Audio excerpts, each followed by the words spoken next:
Juraj, ty pôsobíš pomerne dlho, už nejakých 20 rokov v IT, či v telku, ale najmä v bankovníctve. A prešiel si všeličím, dokonca väčšinou od ľudí, ktorých poznám z bankovníctva, tak keď videli na Facebooku alebo niekde, že budeš na konferencii, tak hneď sa pýtali, bude hovoriť o DevOpsoch, DevSecOpsoch.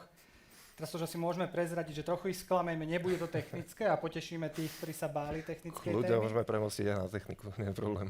A taká druhá, povedal by som, že zaujímavosť, ale ona asi nie je zaujímavá, lebo prakticky teraz, keď si to tak spravíme, už empiricky vidíme, že všetci, čo sa venujú transformácii, sú športovci. Takže máme tu ďalšieho športovca, dokonca asi to je ďalšia dôležitá vlastnosť, že vytrvalostného športovca, čiže beháš na dlhé a dlhé trate. Tak. Asi je to dôležité pre tú schopnosť uskutočniť tú transformáciu. Takže toto je Juraj a my sme sa veľa bavili práve o tých transformáciách a možno už aj o tom, ako bežia tie transformácie, ale vlastne prečo tie transformácie vôbec robíme? Čo bol váš príbeh? Prečo ste začali s digitálnou transformáciou? Tak keď si uvedomíme, že v akom svete vlastne žijeme, že keď si uvedomíme všetky tie trendy okolo nás, ktoré sa na nás valia a ktoré potrebujeme nejakým spôsobom ani reflektovať, či už sú to technologické, ako toto sú príklady toho, čím sme si prešli my ako Slovenská sporiteľňa za asi aj viacej ako 20 rokov, čo ja sa tomu venujem.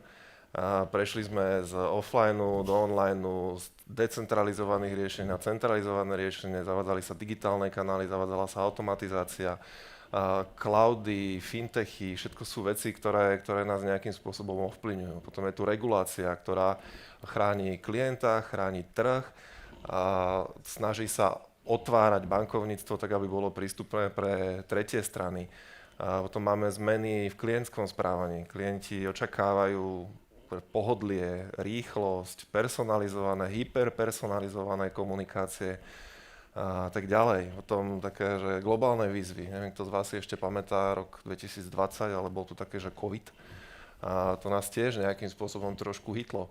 A cybersecurity, rizika v bezpečnosti, ktorými sa potrebujeme nejak vyrovnávať. Tie útoky sú čoraz sofistikovanejšie, komplexnejšie, naozaj hyperpersonalizované často. A potom, čo by to bola prezentácia, ktorá by nespomenula AI. Máme tu generatívnu AI, máme tu nejaký machine learning, s ktorým tu žijeme nejakú dobu. Máme tu jazykové modely, s ktorými sa tiež potrebujeme nejak vysporiadať a z ktorých chceme vyťažiť maximum. No a tento obrázok asi všetci poznáte, každý ho videl miliónkrát, ale dobrý bridge na to, čo sa deje vlastne. Žijeme v svete, ktorý naozaj prežíva neustálu a zrýchľujúcu sa zmenu. A naproti tomu, ale keď si uvedomíte, alebo uvedomíme všetci, bankovníctvo sa nezmenilo. V podstate na jednej strane sú nejaké majetok, nejaké náklady sa od toho odpočítajú a výsledkom je ten zisk, ktorý naša vláda tak veľmi rada vidí a ktorý by sa chcela podeliť. Ale to sa nemení. Keď o tomto hovoríš a nechceš byť technicky, tak budem ním ja. A mne to veľmi pripomína diskusie, keď sa bavíme napríklad o cloude a všetky tie výhody, bude to škálovateľné, time to market a neviem čo všetko, ale na konci tam chýba tá úvaha, že aký je môj business model. Naozaj je to business model economy of speed, na ktorom je, alebo za ktorým stál cloud, alebo je to economy of scale a ja naozaj potrebujem primárne sa sústrediť, alebo veľmi silne sústrediť aj na tú kostovú stranu. Takže toto je krásna ukážka toho, že vlastne mnohé tie biznisy sa neposunuli tak ďaleko, aby využili všetky tie vlastnosti. Zase, aby to neznelo tak úplne až negatívne. Každá asi finančná inštitúcia hľadá nejaké nové zdroje príjmu. A samozrejme tie služby, ktoré sa poskytujú, sú niekde inde, ako boli x rokov dozadu, ale to základné, to účtovníctvo, základné, na ktorom to beží, tie čísla, ktoré sú generované, tak naozaj je v princípe stále rovnaké. Dobre, a čo robíte na to, aby ste práve v tom čase tej rýchlej adopcie a iba jemne zmenená alebo pomalšie zmeniaceho sa biznis modelu dokázali byť efektívni? Tak toto bude že úplne prekvapenie pre všetkých, ale Agile. Agile je ten spôsob, ktorým chceme reagovať na zmenu a kde chceme, alebo prostredníctvom čoho chceme byť schopní dodávať služby klientovi rýchlejšie. To sa vrátim naspäť na ten začiatok. Reagovať na trendy, či už technologické, regulatórne, klientské požiadavky, schopnosť alebo požiadavky, ktoré majú klienti vo vzťahu ku nám, ako by sme s ním mali komunikovať a tak ďalej. Asi zase žiadne prekvapenie pre každého, ale Agile je štandardný spôsob, ako firmy na toto reagujú.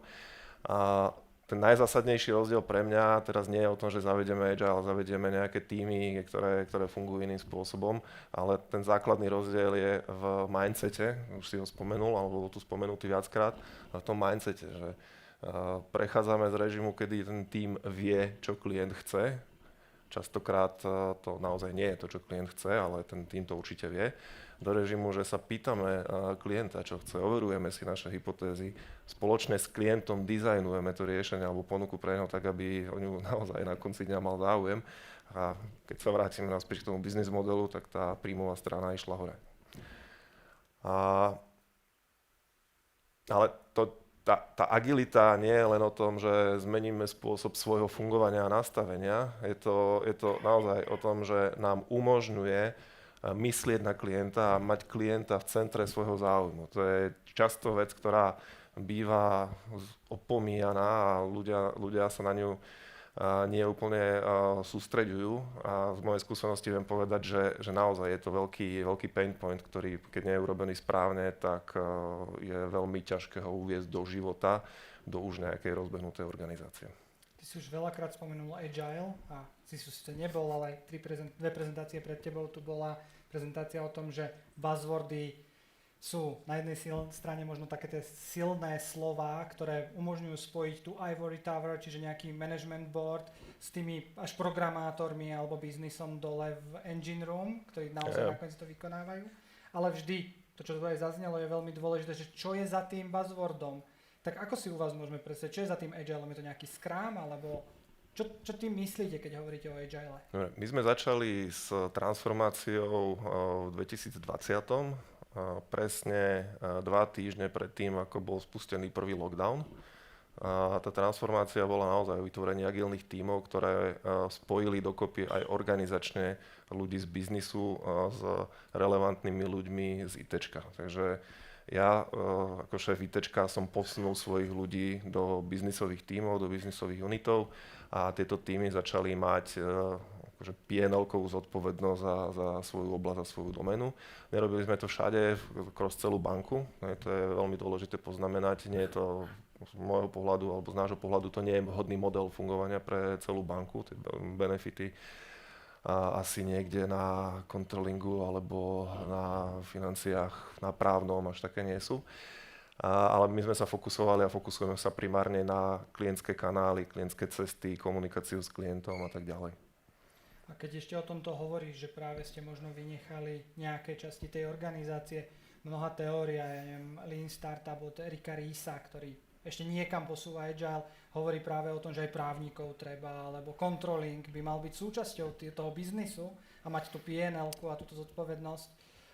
Prečo, alebo ako ste rozpoznali to, že práve tieto oblasti nechcete zagilňovať, alebo ako to užkoľvek nazvať? Pre nás to bolo jednoduché. My sme povedali, že chceme stavať týmy, ktoré sú postavené okolo či už produktu, alebo okolo nejakej customer journey. A tam veľmi právne oddelenie sa moc nenachádza. Niekde na pomedzi, alebo takáto oblasť, ktorá ešte stála za úvahu a na ktorou sme uvažovali, boli nejaké back office, ktoré síce nepriamo, ale tiež vstupujú do toho klientského zážitku. Ale naozaj sme sa snažili to zafokusovať na tú komunikáciu, priamu komunikáciu a priamy vzťah s klientom. A keď sa bavíme o tom, že teda ste sa transformovali do tej agilnej organizácie, znamená to, keďže ten Agile so sebou nesie aj mnohé nové role, alebo nové zodpovednosti, to skôr nazvem, a ktoré sa potom pretavujú do roli, či už je to produktový vlastník, čiže biznis priamo možno správne by mal vedieť rozhodovať o tom, ktoré funkcionality vyhodnotiť, alebo mnohé ďalšie, ktoré do toho vstupujú. To znamená, že ste museli narásť, alebo akým spôsobom ste toto vyriešili?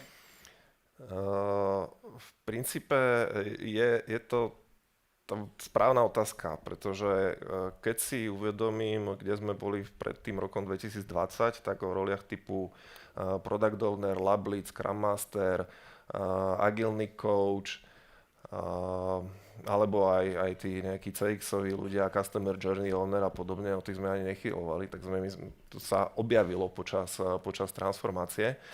A sú to, akože náš prístup je jednoduchý. Nechceme mať jednoúčelových ľudí. To je ten základný princíp. Nechceme mať ľudí, ktorí vedia robiť iba jednu konkrétnu vec, aj keď ju vedia robiť veľmi dobre. A klasika T-shaped, pie-shaped, skilled ľudia, to je proste to, k čomu mierime. Chceme, aby Scrum Master vedel riadiť aj delivery, čo je možno také trošku priťahnuté za vlasy, ale OK. Chceme, aby ľudia, čo sa týka vývoja, boli naozaj full stackoví. Chceme, aby analytici možno mali presah niekde až do testingu. Chceme, aby vývojári boli schopní viacej komunikovať aj s biznisom, s tým zadávateľom, s tým product ownerom a nepotrebovali sme tam nejaký úplne že prekladový mostík a podobne. A veľmi pekne je to vidno potom na príklade toho UX-u a CX-u, ktorý riešime v banke, že my máme reálne v banke zopár jednotiek ľudí, ktorí sa venujú či už UX-u alebo CX-u, rozhovorov s klientom a tých ľudí by sme reálne potrebovali mať rádovo viacej, pretože naozaj ten CX a komunikácia s klientom sa stáva už takouto základnou prerekvizitou preto, aby sme vôbec niečo začali robiť. A toto sa dá robiť štýlom na fúknutie tímu, čo na konci dňa skončí tým, že ten tím aj tak bude bottleneck, lebo nebude dostatočne veľký. Ale my radšej ideme cestou, že ten skill naučíme niekoho v každom jednom labe, v každom jednom tíme, pre ktorý je ten skill relevantný. Asi ho nebudú vedieť použiť na 100%, ale klasické Parotové pravidlo 20-80, bude to stačiť na tú masu zmien, ktorým sa venujeme a ktoré zavádzame. A potom asi pre tie vysoko dôležité veci už tých profikov na to použijeme. Ale v princípe chceme, aby tá láska, ktorá je tu na tom obrázku, sa šírila do organizácie, aby ľudia vedeli a uvedomovali si, prečo je CX, UX dobrý a ako ho majú robiť aspoň na nejakej bazálnej úrovni. Už asi keby sme sa vrátili k tomu tretiemu slajdu, alebo ktorý to bol, ktorý hovoril práve o tom, že tie kosty sú veľmi dôležité, tak by sa nám asi ťažko zdôvodňovali všetci tí noví ľudia. Ale stále to, čo sa stretávame bežne, aspoň teda ja z mojej skúsenosti, že urobiť z frontendového vývojára fullstackového, však ja som tie JavaScripty a ja nerozumiem tomu zvyšku. Nechcem počuť o databáze, lebo to je zbytočné, akože to sú len dáta. Biznisák, ja rozumiem poisťovníctvu, bankovníctvu, ja nechcem vedieť nič o customer experience alebo nebodaj o tom, že ako toto sa vám darí, bo teda mindsetová možno otázka, ako sa vám s týmto darí narábať, alebo ako vám to ide? Ja by som povedal, že sme na začiatku cesty. Máme teraz už jasne vydefinované, čo chceme dosiahnuť. A teraz začína tá fáza, kedy to opatrne ideme komunikovať najskôr na ľudí a očakávam, že práve v týchto chvíľach sa to rozbieha. Hej. Ako vidím tu zo pár ľudí od nás, takže ešte o tom nehovorte. Ale toto je niečo, do čoho ideme naozaj investovať veľa energie, aby sme ľudí posunuli, aby pochopili, že keď budú vedieť iba jednu vec, tak nemajú až takú vysokú hodnotu alebo majú možno nižšiu hodnotu ako ľudia, ktorí toho vedia viacej. A chceme, aby proste boli aj oni motivovaní, aby sa posúvali vpred. A už sme vlastne načali, že čo sú také tie výzvy, ale máš aj ďalšie výzvy, ktoré už dneska evidujete, alebo ste prekonali nebodaj? V ktorej oblasti myslíš? Tých výziev je veľa. Môžeš si vybrať. Takže je ich veľa. Je ich veľa, jasné. No, najväčší problém je podľa mňa nájsť správnych ľudí, ktorí vedia správnym spôsobom zapadnúť do organizácie. Už sa mi opakuje viackrát, alebo opakovalo sa mi viackrát, že sme našli človeka, ktorý bol skillovo že super. Geniálne fitol do tej organizácie, čo sa týka toho, čo vedel, ale jeho prístup bol taký, že bol to buď človek, ktorý neúplne dokončoval veci, alebo viacej mal v tých svojich vlastnostiach ten predaj a štartovanie nových vecí miesto dokončovania a podobne. Takže najväčší problém, ktorý máme, je v tom, že nevieme nájsť správnych ľudí. A potom druhý veľký challenge je takéto odmietanie vecí a vyberanie si vecí, ktoré majú zmysel robiť a ktoré, ešte dôležitejšie, ktoré má zmysel nerobiť. tam sa boríme. Či púšťate sa do pomerne veľkých víziev, lebo sú to výzvy okolo ľudí, okolo mindsetu. Aké benefity vám to už prinieslo, alebo aké benefity očakávate, že vám to prinesie? Jeden z tých najväčších benefitov mal byť a asi aj je v tom, že naozaj nerobíme úplne všetko. Už veľa vecí sme zastavili po nejakej discovery fáze, úvodnej fáze, kedy sme si zverifikovali s klientom, či tá vec má alebo nemá význam pre neho a naozaj to bolo stopnuté. Takže ten najväčší benefit, okrem toho, že fokus na klienta a uvedomenie si, že klient je v strede, tak je v tom, že nerobíme až také veľké množstvo vecí, ktoré nemajú až takú vysokú pridanú hodnotu. A už len to, že sa dokážeme baviť, či už na borde alebo na úrovni nejakých jednotiek o tom, či veci sú dôležité nie len z pohľadu nejakej efektivity, ale aj z pohľadu klientského zážitku a vieme medzi nimi akože balansovať a viesť debatu o tom, či je dôležité to alebo ono, tak to sú veci, ktoré prišli postupne s touto transformáciou.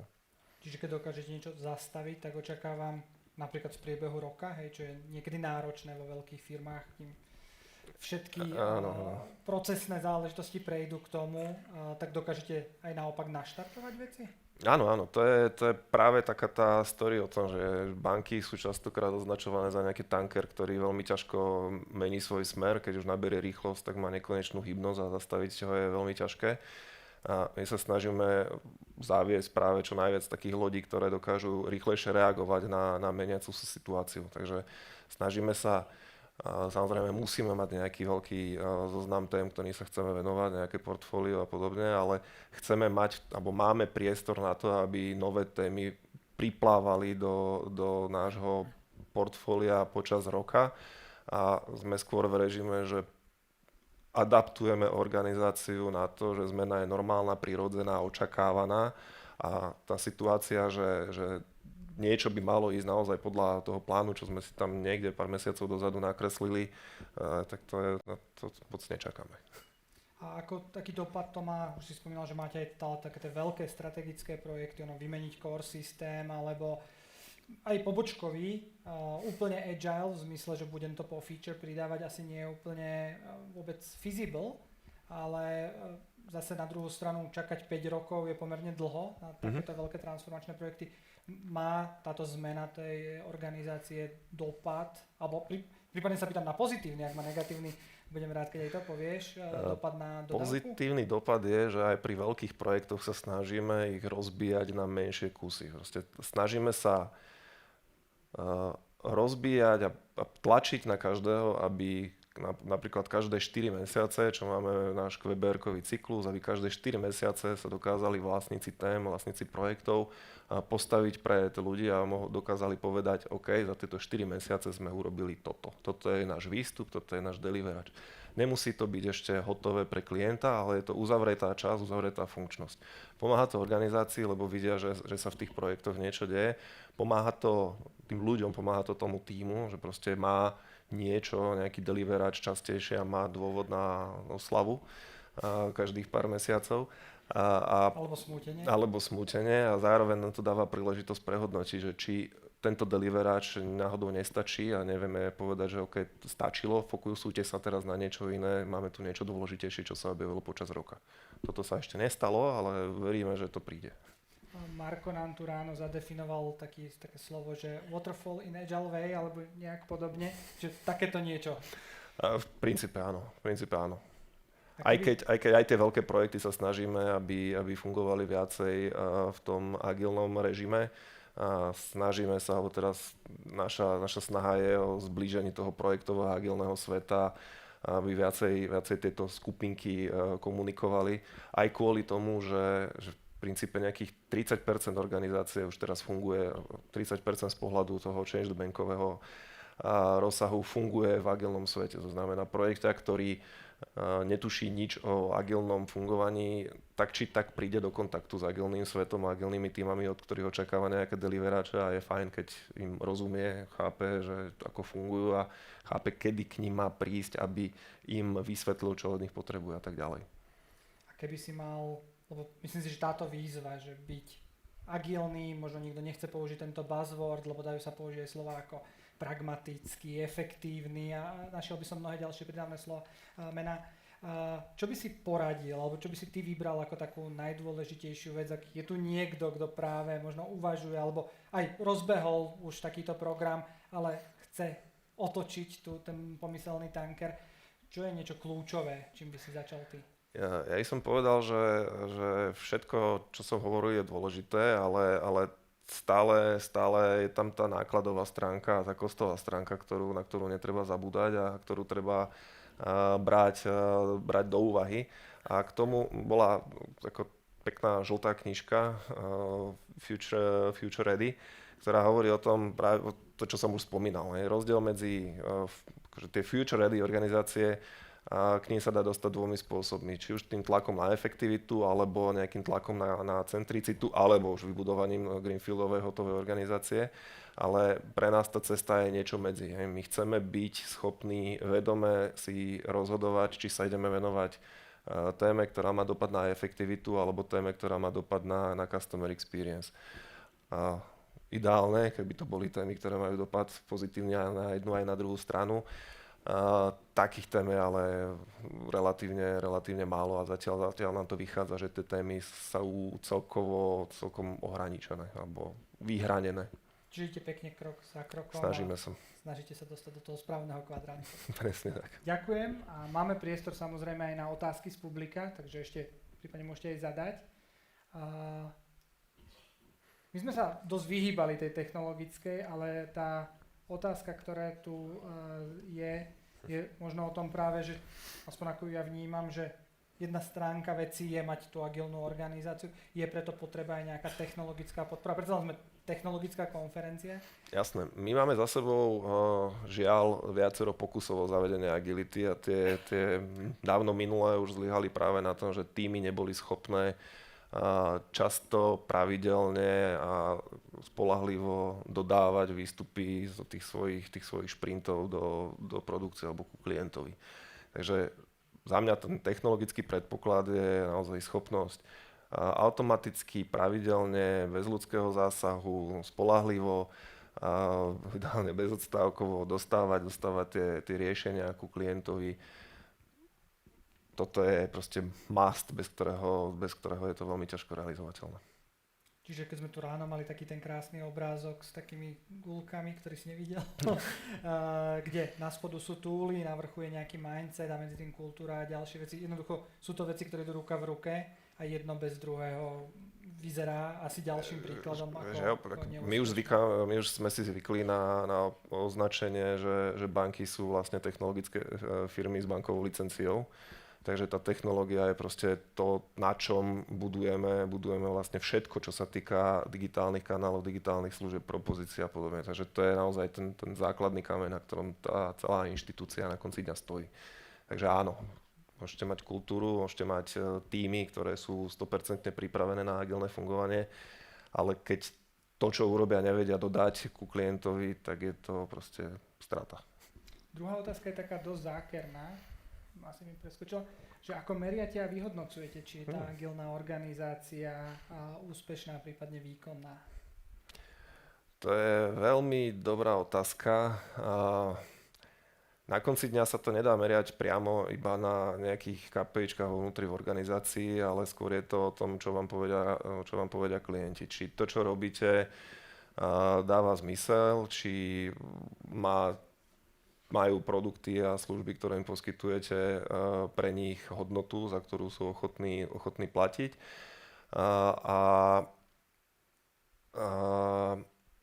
Zároveň tam je aj oblasť toho, že je tam tá efektivita, lebo vieme straviť a stratiť veľa času na vytváranie nejakého ideálneho riešenia pre klienta, ale treba to robiť aj zmysluplným spôsobom. Treba minimalizovať waste, teda byť schopný si vyberať témy, ktoré ideme preskúmavať už nejak trošku racionálne, nepustiť sa úplne bezhlavou do všetkého. A to sú veci, ktoré sa proste ľudia postupne musia naučiť. Čiže ešte ste aj v takej stále asi fáze. Jasné, takto. Ja osobne nemám rád, už som relatívne alergický na slovo transformácia, lebo transformácia evokuje, že to má nejaký začiatok a má to nejaký koniec, ale v princípe si treba uvedomiť, že tá zmena kultúry, zmena organizácie je neustála. Takže je to naozaj continuous improvement, ktorý treba dostať do DNA spoločnosti, do mindsetu ľudí s tým, že keď sa nič nedeje, tak by im to malo byť podozrivé, že sa niečo nemení a mali by vyhľadávať tú zmenu. Teraz odbočíme možno trochu od témy tejto prezentácie, ale zaujímavá téma tiež. Aké AI nástroje majú oficiálne ľudia u vás povolené? OK, takto. AI, klasika, ChatGPT, verejne prístupný, máme. Takto, my sme založili alebo si vytvorili súkromnú inštanciu v našom Azure Cloude, ktorú majú prístupnú nielen ľudia na IT, ale majú prístupnú celá banka. To je základ, proste chceme, aby sme aspoň vzhľadom na to, že pracujeme s klientskými údajmi, tak síce vysvetľujeme, že ľudia nemajú zadávať nejaké klientské údaje kdekoľvek, kade tade, ale môže sa to stať, takže my chceme to minimalizovať a preto máme lokálnu inštanciu ChatGPT. Mám takú vlastnú doplňujúcu otázku. Máte nejakú štatistiku, koľko ľudí to používa? Máme. Nie je to až také extrémne číslo. Nie je to až také extrémne číslo z pohľadu nákladov, ale sú to stovky ľudí, ktorí sa k tomu pravidelne vracajú. Máme 3,5 tisíc zamestnancov, takže stovky ľudí sa k tomu pravidelne vracajú a to je len v tejto ChatGPT nohe. Okrem toho, my fungujeme primárne nad Azure nástrojmi, tým pádom v princípe čokoľvek, čo Azure ponúka, tak to máme k dispozícii. A okrem toho klasika Copilot pre vývojárov, máme ho v nejakom pilotnom režime, už dúfam, že do konca tohto mesiaca bude vyrolovaný pre všetkých relevantných ľudí, to znamená GitHubový Copilot pre developerov. A tak ďalej. Na marketingu sa používa LLM na generovanie komunikácie na klienta v rámci CRM-ka, v rámci mnohých iných nástrojov je to AI už embedované a ani o tom veľa ľudí nevie. Dobre, ja ti ďakujem veľmi pekne. Myslím si, že sme parádne prešli touto témou. Ešte sú tu nejaké ďalšie otázky, ale verím, že budeš môcť chvíľku zostať aj po prednáškach a prípadne ľudia sa ťa môžu pýtať následne. Ďakujem ti veľmi pekne.